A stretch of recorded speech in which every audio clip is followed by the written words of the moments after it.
everybody. Welcome to Jubilee Circle. Thank you so much for all of you who are in the building. I know there's still some folks wandering in from Soundy School.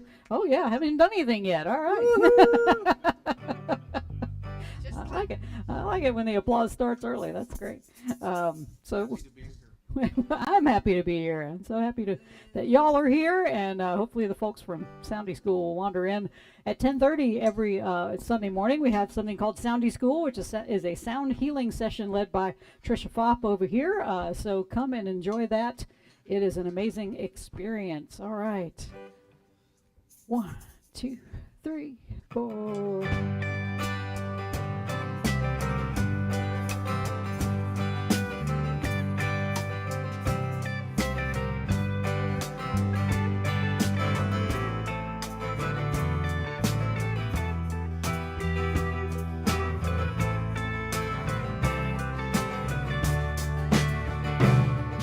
The sun shines and oh, I don't even know my own song. Here we go. The sun shines and never counts the cost of all its rays. None is ever lost. Its glow falls in shadows and light, with no regard for what's wrong or right. Illuminating the nights of our despair, inviting us into its circle of care. May kindness, like the sun, radiate for all to see, and be kinder than necessary to everyone. Be a sanctuary. Everyone is battling their darkness. Let the light of compassion disarm us.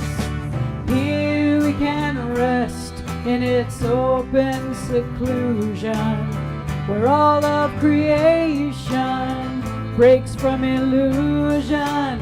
Here a kind word can lighten our load. A warm touch feels like love bestowed. Here we drop our heavy shield, and our true purpose is revealed. To be kinder than necessary to everyone, be a sanctuary. Everyone is battling their darkness. Let the light of compassion disarm us. No act of kindness is ever wasted. It's the only way true love is ever tasted. Here at the tip of our tongue is love's song ready to be sung.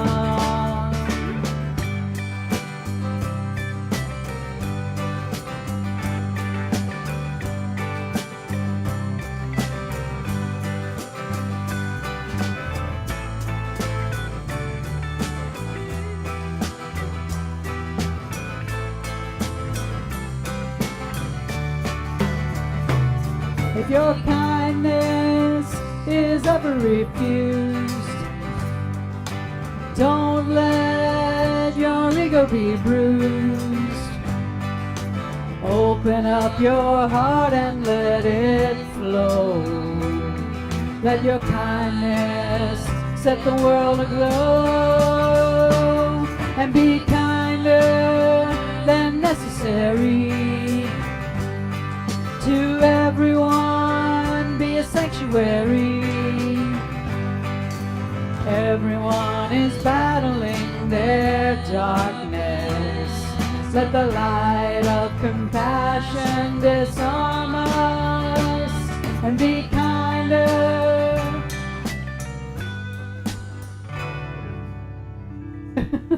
Oh yeah. All right. So good morning again and welcome to Jubilee Circle. We are so glad to have everyone with us this morning. And we are continuing our VIA Transformativa theme of Barriers Be Gone. It is A Course in Miracles that says our task here is not to search for love, but to tear down all the barriers that we build to block it. And so we're exploring some of those barriers in this quarter and how we can remove them. And if you're watching out there in TV land, you can download a bulletin, or even here in the room, if you'd like to follow along electronically, you can do that by going to jubileecircle.com. There's a link right there on the front page for today's bulletin, and you'll get all the readings, all the lyrics, and everything you need to take part this morning and be part of the action.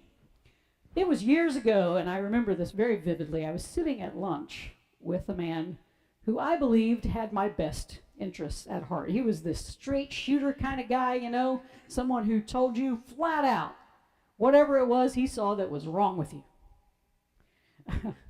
And I had welcomed his opinion at first, but at this lunch, I began to realize that this relationship was sort of toxic because it wasn't a two-way conversation.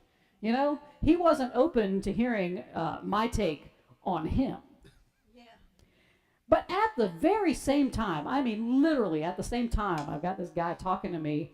I'm receiving these text messages from another friend who is telling me that I'm like the next Dietrich Bonhoeffer or some other highfalutin theologian because she really enjoys my writing and my speaking, and she just was thinking very highly of me. And so the juxtaposition in this very moment was jarring. Here I've got this guy berating me over his taco salad, while this other person on the text is holding me to this very high standard. But here's the deal. Both of them were attempting to be kind.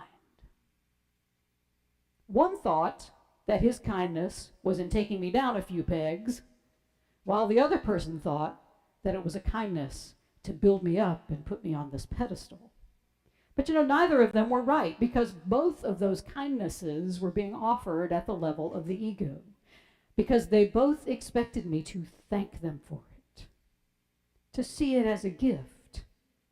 A true kindness, though, from either of them would have just been to hold space and show appreciation for me, just as I tried to hold space and appreciate them. We go wrong with our kindness when we expect something in return, especially when we expect gratitude.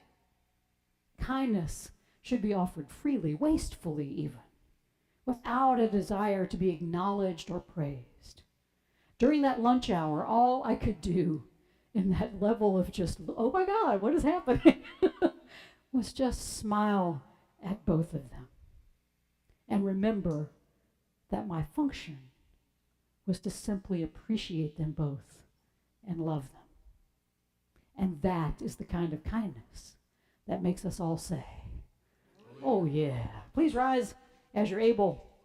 And as we do every time we start a celebration here at Jubilee Circle, we remember the four elements. We remember the air and the water and the earth and the fire. And we burn black sage as a reminder to set our intention, to set our personal intentions for ourselves, whether we want to enjoy peace and love and joy, and then extend that peace and love and joy that we want to feel out into the world. And we also center ourselves in this sacred time and space by calling the four directions. So I invite you to turn and face the east. Holy One, as this new day begins, we thank you for the kindness of the sun. It spreads its warmth and its life-giving rays without expecting anything in return. Teach us, Holy One, the lesson of the sun, and help us not to hoard our warmth and life-giving love and kindness. Instead, teach us to give our kindness wastefully, so that the whole world may bask in your holy love. Quarter turn to the right and we face the south. We thank you, Holy One, for the kindness of the south, for the warm winds that bring those summer fruits and vegetables to our table. Remind us, Holy One, that the south gives its gifts in kindness without expecting anything, without wanting us to say thank you. But may we still be grateful for all of the kindness of the south. Quarter turn to the right and we face the west. The West Holy One calls us to be wasteful in our kindness, to let go of any notion that we are owed anything, that we are wastefully kind to everyone around us. Help us to remember, Holy One, as the sun kindly gives up its permission. It's one of those days, kids. Help us to remember, Holy One, as the sun kindly gives up its position to the stars this night and every night, that we may free ourselves from anything that keeps us believing that kindness is a commodity. Quarter turn to the right and we face the north. The north kindly blows its chill over the earth whether we appreciate it or not. So remind us, Holy One, that we need the north's kind coolness to remind us that in the frozen times of life, there are seeds taking root, seeds of kindness that will bloom in the spring.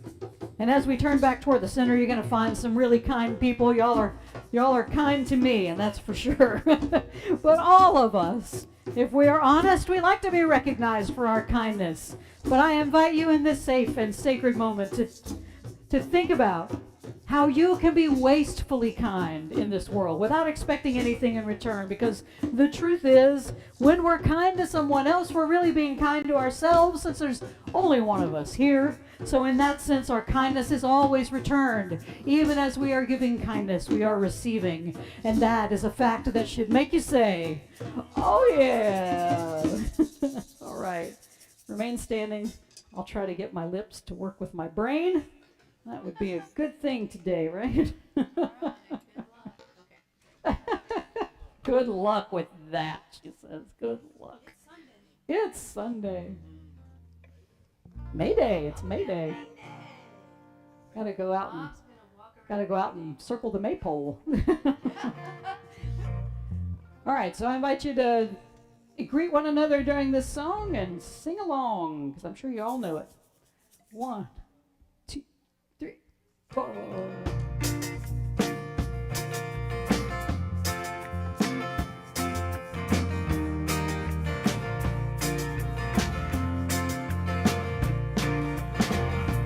One love, one heart, let's get together and feel alright.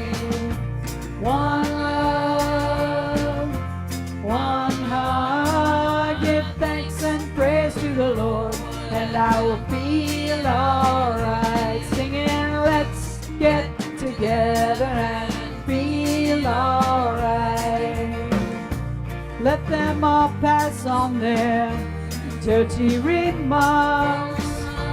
There is one question I'd really love to ask.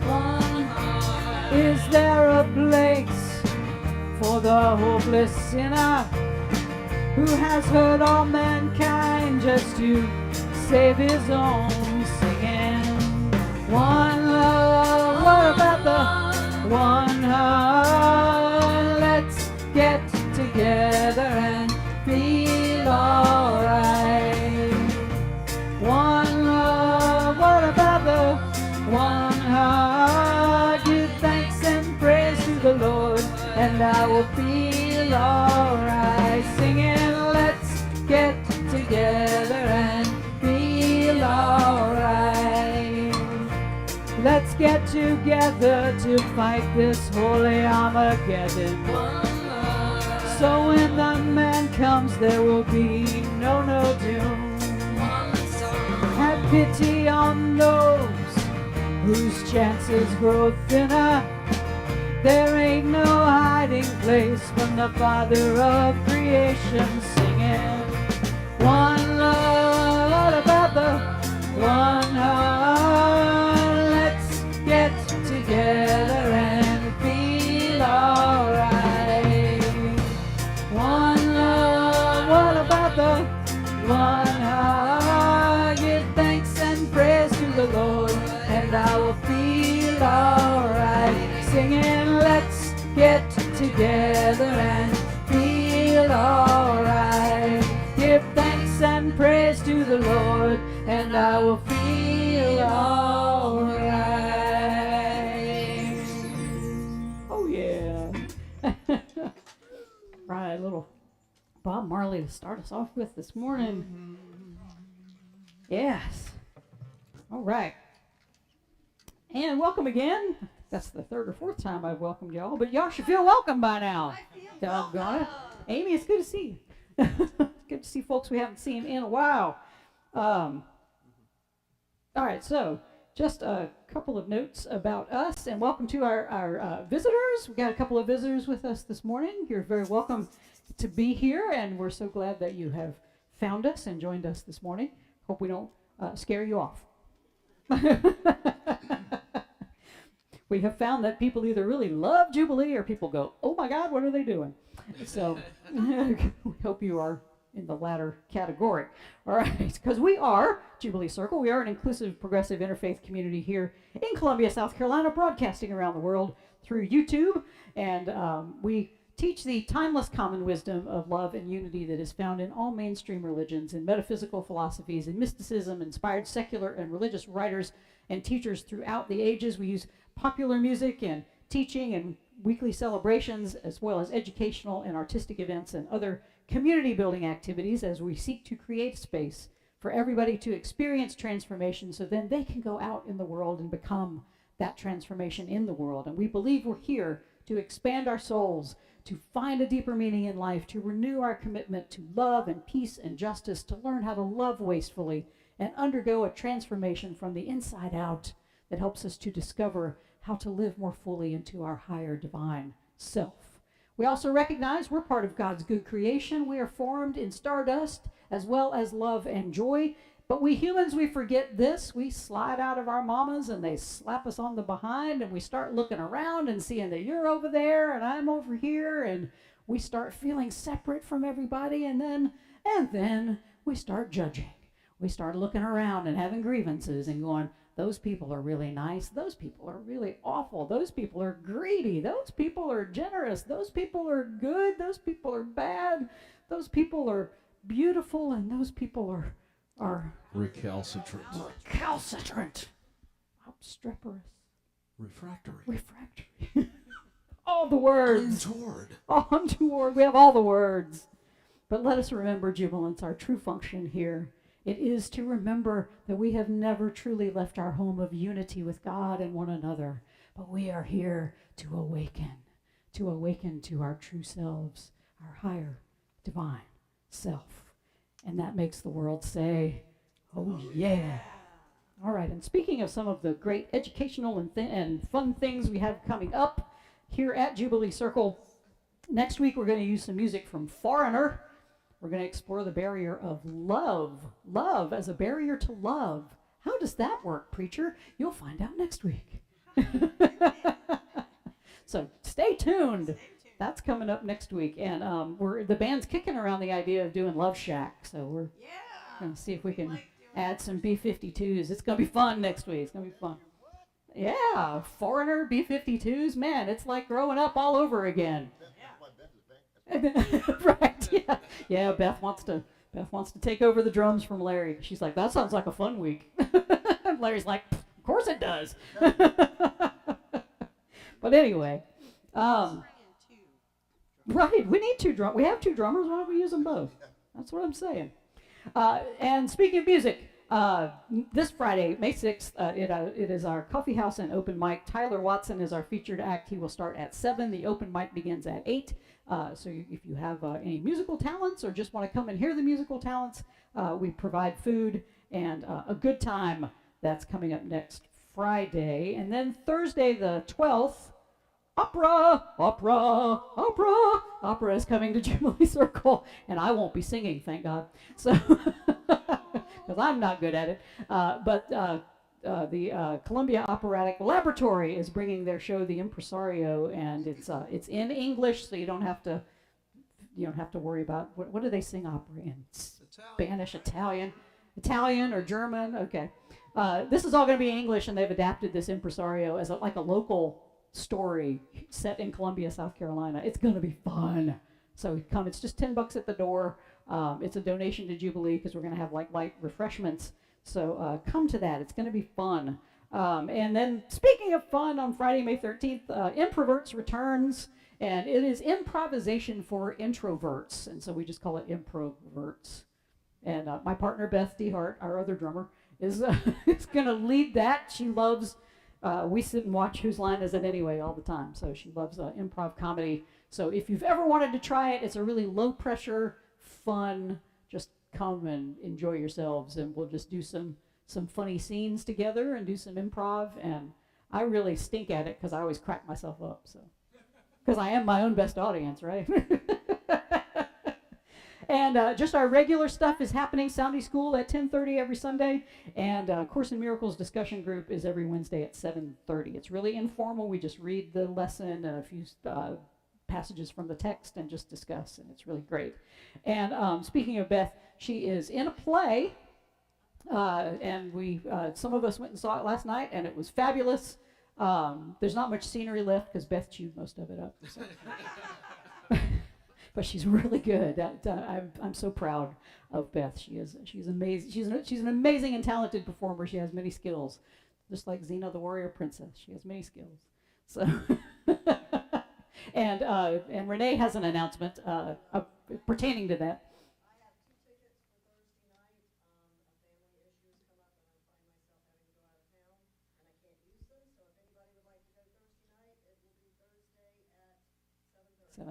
Thursday at 7:30. So Renee's got a couple of tickets to the play. It's called Dearly Departed, and it's really funny. It's like a Southern fried. It's the Southern family dealing with the death of their patriarch, and so it's hysterical. It's really funny, good stuff. So go see it, and Renee's got some tickets that she can pass on. All right, and you can go see a play about somebody who's passed on. It all makes sense in my head. It cracks me up. I just crack me up all the time. I might die laughing. Not up here, y'all. That would just be bad for all of you. That'd be very traumatic. All right. Not for me, but for y'all. All right. Am I missing anything else? Was there any other? Thank you. I'm here till Tuesday. Tip your waitress. Right. Breathe deeply. I need a breath. Hear these wise and holy words from this wise and holy woman. From A Course in Miracles, Chapter 9, Original Edition. When you attack, you are denying yourself. You are specifically teaching yourself that you are not what you are. Your denial of reality precludes the acceptance of God's gift because you have accepted something else in its place. If you realize the complete havoc this makes of your peace of mind, you could not make such an insane decision. You make it only because you still believe that it can get you something you want. It follows, then, that you want something other than peace of mind. But you have not considered what it must be. Yet the logical outcome of your decision is perfectly clear if you will look at it. By deciding against your reality, you have made yourself vigilant against God and his kingdom. And it is this vigilance that makes you afraid to remember him. Do not side with sickness in the presence of a son of God, even if he believes in it, for your acceptance of God in him acknowledges the love of God which he has forgotten. Your recognition of him as part of God teaches him the truth about himself, which he is denying. Would you strengthen his denial of God and thus lose sight of yourself? Or would you remind him of his wholeness and remember your Creator with him? From Buddhist nun Pema Chodron, the peace that we are looking for is not peace that crumbles as soon as there is difficulty or chaos. Whether we're seeking inner peace or global peace or a combination of the two, the way to experience it is to build on the foundation of unconditional openness to all that arises. Peace isn't an experience free of challenges, free of rough and smooth. It's an experience that's expansive enough to include all that arises without feeling threatened. And finally, from the letters of the Apostle Paul, Galatians 6, 7 through 10, what a person plants, they will harvest. The person who plants selfishness, ignoring the needs of others, ignoring God, harvests a crop of weeds. And that all they'll have to show for their life is weeds. But the one who plants in response to God, letting God's Spirit do the growth work in them, harvests a crop of real life, eternal life. So let's not allow ourselves to get fatigued doing good. At the right time, we will harvest a good crop if we don't give up or quit. Right now, therefore, every time we get the chance, let us work for the benefit of all. These are wise and holy words. Thanks be to the holy. All creation is holy word. All creation speaks volumes of the holy. Hallelujah. Let us not get tired in doing good. How many are tired this morning? Keith's always tired. On Sundays, I'm always tired. Are you tired of doing good? Aren't you tired? All the division in the world. Check Facebook for 5 minutes. God, that makes me tired. It's just all out there. The world is rude. The world is angry. The world is mean. And as long as you believe that in here, that's what you're going to see out there. A lot of nodding in here. And I'm not going to tell you I'm perfect, because I'm not. I realized just the other day, I realized Friday, I am not an enlightened being, and I am very, very far from being an enlightened being. My massage therapist is over in Middleburg, and so is the Planned Parenthood office. And the anti-abortion folks are out there all the time. All the time. So I had a morning appointment, so I walked. It's only around the corner. It's half a mile from my house. So I'm like, it's a beautiful day, I'll walk. And they had their ultrasound van out there and everything. And I really don't care about what you think about abortion. I don't care about your stand. You can be anti, you can be pro, you can be somewhere in the middle. That's not the point of my story. The point of my story is those people irritate the crap out of me. And that was what happened. I walked by them and they were all cheery. Good morning. I'm like, good morning. Good morning. And the reason I don't like it, like I say, have your opinion. I don't care. Don't harass people. This guy was yelling at a lady walking in the parking lot, yelling at her. Don't harass people. That's what irritates me. And I had to breathe deeply. And we're going to do a little exercise today in breathing in people's suffering and breathing out compassion. And I completely forgot about it. Because I could have done that for them. I could have done that for me. Because wherever we stand on whatever issue, we got a good reason. We think in our own heads and our own hearts and our own minds that we got a good reason. But when we start taking that out on other people, when we start using our beliefs to divide people, to abuse people, to not put ourselves in someone else's position. Because someone walking into that Planned Parenthood office is probably going through one of the worst moments of their lives. And to have somebody yell at you across the parking lot, that doesn't foster unity. There's a better way. If that is your position, there is such a better way somewhere else than screaming across a parking lot. I urge you to find it. I urge you to find the better way, the more loving way, the kinder way. And if there was a part of me, honestly, there was a part of me, because I was not in a hurry. I had the day off. And when one of them said good morning to me, there was a part of me that said, go have a conversation. But I didn't know if I could restrain myself, so I decided not to. But I have a feeling that if I had spoken to any of them, there were like 4 or 5 of them out there, that they would have told me that they thought what they were doing was kind. They would have told me that.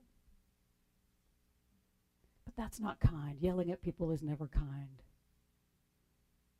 There is a kinder way for them to do what they need to do. And I would have urged them to find it. To think more deeply about how they think about kindness and how they do kindness in this world. And so I invite all of us this morning to think, are we being kind, or are we simply just yelling at each other? thinking that we're being kind.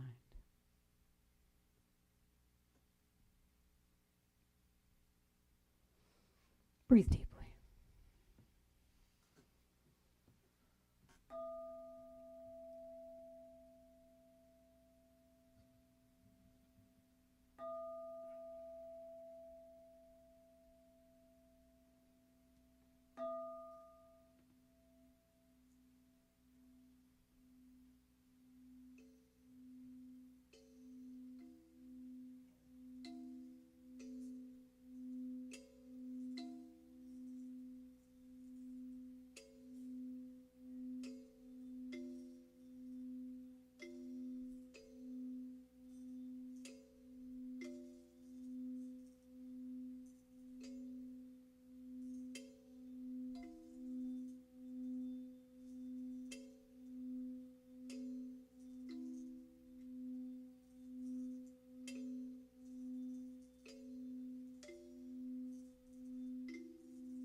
Breathe deeply.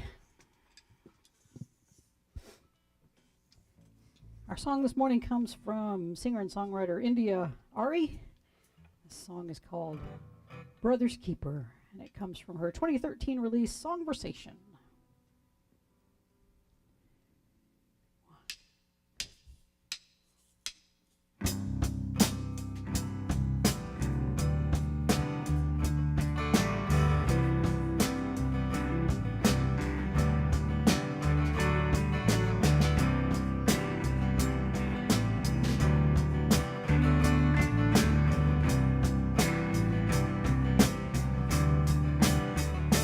Will I walk? Will I talk? Will I open my heart? Can you trust me when I give him my word?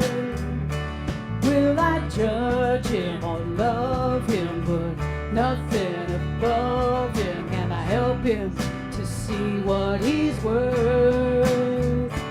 Can I tend to his needs when he's down on his knees? Can I still see the light in his eyes? Can I lend him a hand, let him still be a man? Will I run or stand by his side? Am I my brother's keeper? Yes, I am. Am I my brother's teacher? Yes, I am. Am I the one to reach him? Yes, I can.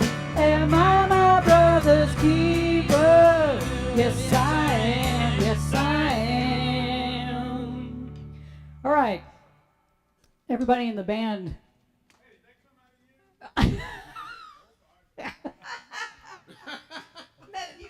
Everybody in the band was like.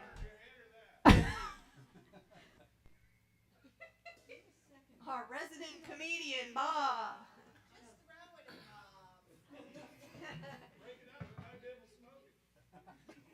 Battery died.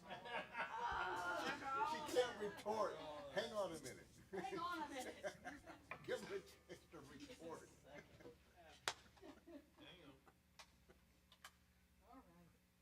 Back, I'm back. What can y'all do with this brick? Give me some extra. Give me.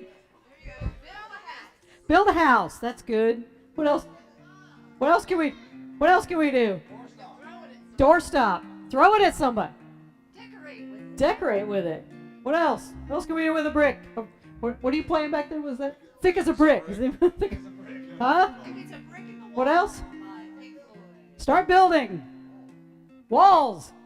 All right. Landscape.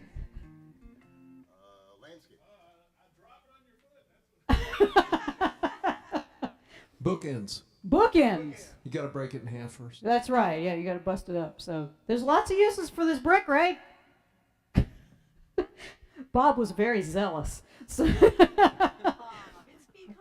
behind it. this has actually been a sort of a stage display, and Bob did his part really well. Then my microphone failed, so hey, well, all right.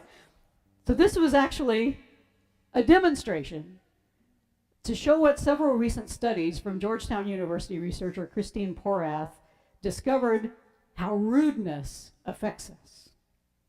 If we are even exposed to a short episode of rudeness, it decreases the creative ability of those who witness such episodes and also those who were on the receiving end of a rude act. They took a brick, and they asked participants to talk about what they would do with a brick after this rude episode. And there were ideas such as build a house, build a path. And those who had not seen an act of rudeness, though, or they had not been treated rudely, they had more creative answers for what to do with a brick, such as use it as a goalpost for a street soccer game, or decorate it like a pet and give it to a kid. And as these experiments progressed, the uses for the brick after experiencing or witnessing rudeness got downright vengeful. Some said they would use the brick to hurt somebody, or they would use it to smash the experimenter's face, or trip someone, or throw it through a window, throw it at somebody. Those who experienced rude comments were also more likely to reassemble the letters REMDUE, R-E-M-D-U-E, into murder rather than demure. Red rum, right. Another study found that retaliation was the order of the day when rudeness occurred, with 94% finding a way to get even with those who offended them, and 88% say they got even with organizations that caused them to be offended. And those numbers, oh my goodness, no one should be surprised by any of those numbers. In these days of tribalism and separation and suspicion, we swim in a sea of rudeness. Check your Facebook feed for 5 minutes. You will witness so many acts of rudeness that your creative juices will dry up like a desert. Why do we do this to ourselves? Well, because we have an ego. And it sees the world as transactional. What you do to me, I will do to you. And it's not just returning tit for tat in rudeness. We treat our acts of kindness the same way, which is why kindness can become a barrier to love. We all think that we're kind people and that we would go out of our way for each other and truly live into the fact that we believe we are our brother and sister and siblings' keeper. But too often we only act kindly to one another to get a payoff. If our kindness isn't reciprocated, or it's ignored, or it's met with indifference or rudeness, what happens? We get all offended. I tried to be nice, but they just brushed me off. Screw them. I'm not ever being nice to them again. See how they treated me. And then we start tossing the bricks around in our head, smashing those who aren't properly grateful for our kindness and concern. And that loving creativity and joy that we want to put out into the world, it just shrivels up and dies on the vine. Buddhist nun Pema Chodron reminds us, though, that being kind is an act of staying open unconditionally to the world. If someone rejects our kindness, it is a reminder to stay kind, to keep putting that creative love into the world. Because the peace we are looking for, she says, is not the peace that crumbles as soon as there is difficulty or chaos. Whether we're seeking inner peace or global peace, she says, or a combination of the two, the way to experience is to build on the foundation of unconditional openness to all that arises. Peace isn't an experience free of challenge, free of rough and smooth. It's an experience, she says, that's expansive enough to include all that arises without feeling threatened. Ah, but we do feel threatened, just like me walking past those abortion protesters. That egoic part of ourselves that expects to be recognized and thanked for being kind in an unkind world. But as A Course in Miracles tells us this morning, feeling injured or hurt by the rudeness of the world and wanting to retaliate in some way is simply an attack on ourselves. When you attack, A Course says this morning, you are denying yourself. You are specifically teaching yourself that you are not what you are. Your denial of reality precludes the acceptance of God's gift because you have accepted something else in its place. And that something else is the ego's insane belief that we live in a transactional world where our kindness has to be rewarded in some way by those we are kind to. This is the precarious piece that the ego offers, and as children says, it falls apart at the first sign of challenge. We make the insane choice for the ego's transactional kindness, A Course says, because you still believe that you can get something you want. It follows, it says, that you want something other than peace of mind, but you have not considered what that must be. Yet the logical outcome of your decision is perfectly clear if you look at it. By deciding against your reality, which is love and peace and joy, you have made yourself vigilant against God and God's kingdom, and it is this vigilance that makes you afraid to remember God. In other words, we're using the ego's definition of kindness as some sort of transaction to get what we think we want, and that is the world's acknowledgement, the world's gratitude. But instead we create a barrier to love. The ego believes that we are only each other's keeper when we receive thanks and praise for our kindness in the world. If we don't get that, as the research shows, we tend to get even.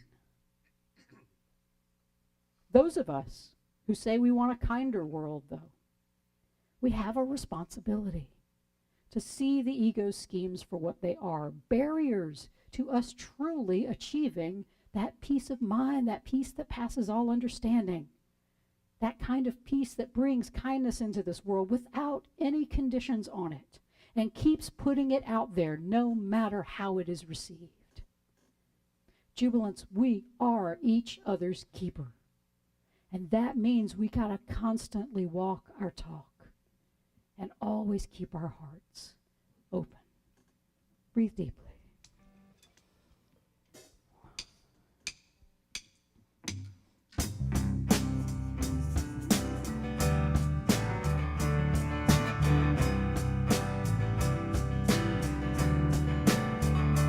When he's pushed to the edge, when he's out on a ledge, can I help him to think with his heart? When he's wrong, when he's right, I'll be there to remind him he's made in the image of God. When he struggles with troubles, he needs to know that his mistakes don't define his life. I'm a living example that there's a chance for redemption on the other side. Am I my brother's keeper? Yes, I am. Am I my brother's teacher? Yes, I am. Am I the one to reach him? Yes, I can. Am I my brother's keeper? Yes, I am. Yes, I am. If it is our ego's insistence that kindness is a transaction instead of a state of being, so how do we begin to break down this barrier to love? Well, according to Pema Chodron, we practice breathing, especially two Buddhist practices. One she calls compassionate abiding, and the other is called Tonglen. Compassionate abiding is a way to open our heart Whenever we feel stuck, or as children says, we find ourselves tightening, spiraling into blame, acting out, or obsessing. And when those thoughts and emotions arise, we breathe in. And we allow those feelings of aggression or disappointment or craving to just exist within ourselves. We remain open to them as we breathe in. And as we breathe out, we're not sending the discomfort away, children says. Instead, we're ventilating it. We're loosening the tension around it. We're becoming aware of the space in which the discomfort is occurring. Compassionate abiding brings a sense of loving kindness to ourselves, children says, because it allows us to touch and recognize our feelings of failure, our feelings of shame, and even what children calls murderous rage within ourselves. We can clearly see those times that we want to throw the brick and destroy something, instead of using that material to build up something positive in the world. This process, children says, it helps us transform what she calls those hard, reactive, rejecting energies into basic warmth and openness. Opening to all the forms of unkindness we inflict upon ourselves is the first step to being able to handle all the unkindness that comes at us from outside ourselves. And I dare say this, if we can learn to be kind to ourselves first, we will find that the world becomes kinder around us, since our inner world reflects in the outer world. And this is what A Course is getting at when it tells us not to side with sickness in the presence of a son of God, even if he believes it, for your acceptance of God in him acknowledges the love of God which he has forgotten. If we react with unkindness when others are rude to us, we're merely affirming our belief in separation. But if we can stay open even the slightest bit, especially to our inner rudeness, we will be better prepared to remain kind when we encounter rudeness in the world. This is where the practice of Tonglen can be valuable. Chodron says this practice short circuits our "it's all about me" default ego setting. It's similar to compassionate abiding because on the in-breath, again, we breathe in discomfort, and on the out-breath, we breathe out compassion. But Tonglen goes beyond compassionate abiding, Chodron says, because it includes the suffering of other beings and longing that is suffering, that this suffering should be removed. So in compassionate abiding, we're breathing in and creating space for our own shame, blame, rude thoughts. We're holding space. When we breathe out, we're just ventilating them. We're just holding a space for our own ego, for our own shame thoughts, for all the bad things that we believe about ourselves, all the rudeness within. With Tonglen, we are breathing in the suffering of those around us, and we are breathing out compassion. That we all be well, that we all be happy, that we all experience the joy and peace of life. So Chodron recommends taking these two practices, which I forgot about the other day. I'd already written this sermon. I knew it was here, but I forgot all about it. So don't get down on yourself if you walk out and you forget. But Chodron recommends practicing Tonglen whenever you're out in the world. Practice compassionate abiding for yourself. And Tonglen when you go out. Since our ego can use our acts of kindness as a barrier, Tonglen gives us that way to practice kindness sort of on the sly, within ourselves, underneath the ego's radar, so we can transform that recalcitrant energy into openness and a blessing for everyone. Chodron says the practice, go and practice. The first person you see when you leave here today, breathe in with this thought. May both of us be able to feel feelings like this without it causing us to shut down to others. May both of us be able to feel these feelings without causing them to shut down to others. And as you breathe out, just send happiness and contentment to them. She says, if you encounter an animal or a person who's clearly in distress, pause and breathe in with the wish that they be free of their distress. Send out relief to them. It's an amazing way to fulfill the directive from A Course in Miracles that says not to side with the sickness or rudeness or unkindness that you witness in the world. If you can breathe in the rudeness, which is really just the outward manifestation of inward suffering, if you remain open in your heart and breathe out compassion, you're going to see a whole new world. A world of love and joy and peace opens up within you, and then it transfers to the world around you.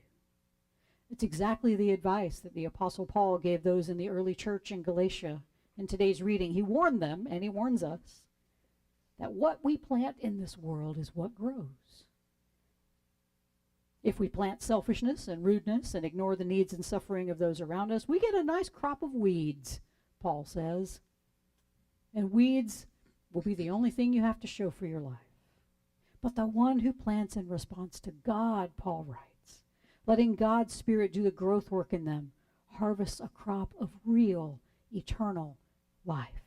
So let's not allow ourselves to get fatigued in doing good. At the right time, we will harvest a good crop if we don't give up or quit. Right now, therefore, he says, every time we get the chance, every time we get the chance, and that will be every time you walk out of your house, let us work for the benefit of all. Every time. And not just with those out there, but every time you have your own shaming thought, every time you are rude to yourself, let us work for the benefit of all. For yourself and for others. The ego is dead set on giving us nothing but bricks in our lives. And it's up to us whether we build them, we use them to build structures of unity, or we build walls against love and against one another and harm others and create more rudeness, more tribalism, more separation. And I'm going to tell you, it's not easy work. I forgot. I had written this sermon. I took a walk half a mile from my house and got triggered, and I didn't breathe for me or for them. It's easy. It's easy to forget, especially when you get triggered. But you know, that's a healing moment for me, because now I know my trigger. Got to work on that. And my massage therapist actually didn't show up. He forgot about the appointment, so I got to go back tomorrow. He aborted my appointment. He did. They take my brick. Well, I'll stop and ask them, what would y'all do with this brick? That might be interesting. That might be an interesting way to start a conversation. You might better bring a Nerf brick. A Nerf brick, right? But really, I get a do-over, man. How cool is that? I get to walk back there tomorrow and do it again. I get a mulligan. And I don't know if I'll start a conversation. I am off work tomorrow too, so I might start a conversation on the way back, but y'all be with me, so. Yeah, no. You're all right, man. But just, what a different experience I might have tomorrow if I never say anything other than good morning to them, but just breathe in whatever it is that makes them suffer so much that they do that. And breathe in the suffering of the people going in and out of that clinic. And breathing out compassion for all of us. Every time we get a chance. Every time we get a chance. Let us work for the benefit of all.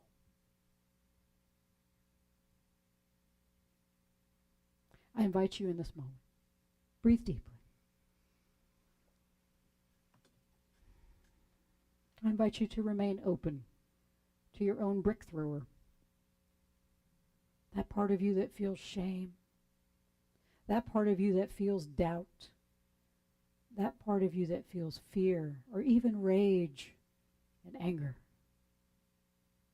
Don't turn away from your inner rudeness. Abide compassionately with it. Serve it some tea. Allow it to be felt in your body. Give it space. And then breathe it out. Allow it to flow out of you as healed and released energy. And then, when you feel ready, breathe deeply for those around you. Take in their suffering. Hold it closely. Give it your love. And breathe out compassion and joy and peace for all of us. And if you can remember to do this regularly, then you will be ready to do unconditional acts of kindness for everyone and anyone, be they family, friends, a stranger, even those who trigger us as we walk down the road. Doesn't matter if your kindness is returned. Doesn't matter if your kindness is ignored. It doesn't matter if your kindness is taken advantage of. All that will matter is that we know that we are fulfilling our function of being one another's keeper. Just by breathing in and breathing out in a compassionate manner, we remind ourselves and our holy siblings of who we truly are. We are all the light of the world. We are meant to shine with love for as long as we can breathe. Every time we get the chance, let us work for the benefit of all. So our choice is clear, Jubilants. Are we going to side with this sickness of incivility and separation and rudeness that we see all around us? Or will we be the ones who are reminding ourselves and those around us of our wholeness and remembering that we are creators of this world with everyone we meet? So I invite you, what are you planting in this moment, Jubilants? Will you be harvesting weeds? Or are you going to harvest that kind of fierce, compassionate kindness that makes the whole world say, oh, yeah. One, two, three.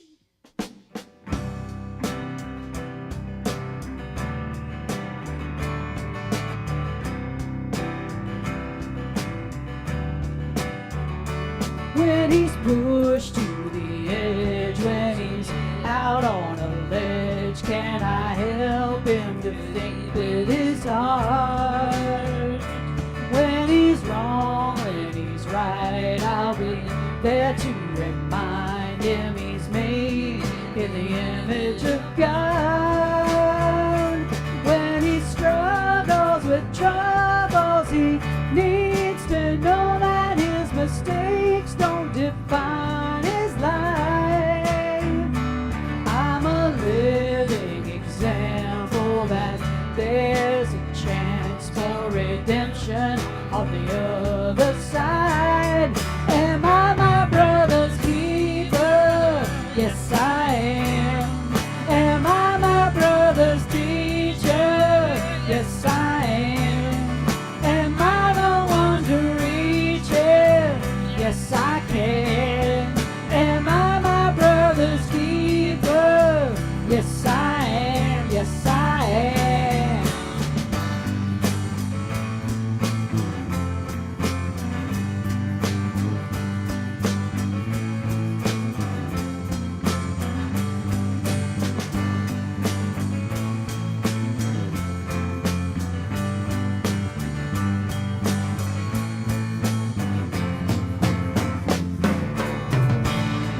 Am I my brother's keeper? Yes, I am. Am I my brother's teacher? Yes, I am. Am I the one to reach him? Yes, I can.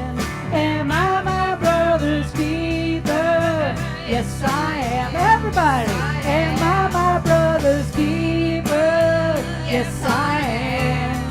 Am I my brother's teacher? Yes, I am. Am I the one to reach him? Yes, I can. Am I my brother's keeper? Yes, I am. Yes, I am. Oh, yeah.